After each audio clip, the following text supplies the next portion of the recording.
Our beloved Boss Mike Cervera.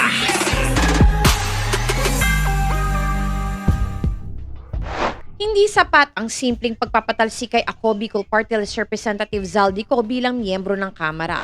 Dapat umano itong sampahan ng non-bailable case na plunder.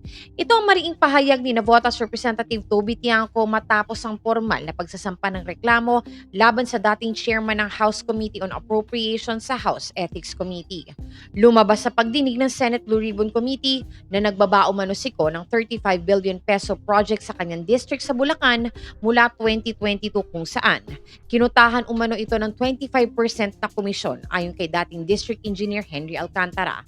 Tinatayang umabot sa 7 billion pesos ang napunta kay Ko sa Bulacan First Engineering District pa lamang.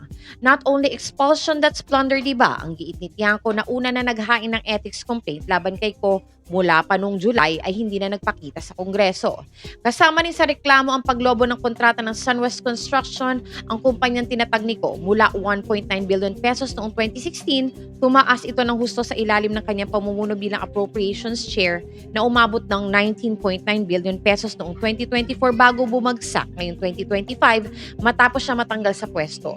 Sa kabuuan, tinatayang mahigit 86 billion pesos ang kontratang nakuha ng SunWest mula 2016 hanggang 2025.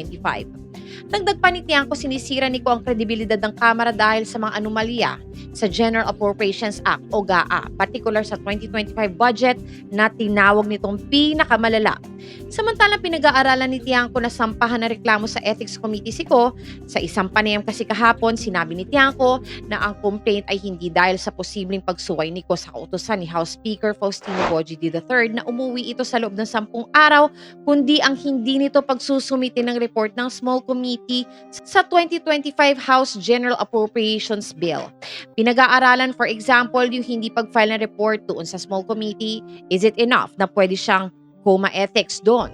Pinag-aaralan kung mabuti paliwanag ng mababatas. Mas lalo pang nabaon sa kontrobersiya si Ko matapos ikanta ni Alcantara na ang bulto-bultong pera, laman ng mga kumakalat na litrato ay mula umano sa komisyon ng kongresista sa flood control projects.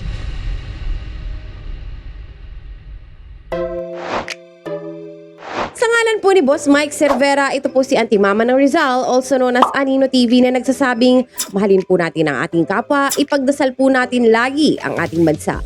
Magandang umaga, magandang hapon at magandang gabi, saan man dako ng mundo naroon kayo, at syempre, magandang buhay na rin para sa ating lahat. Maraming salamat po.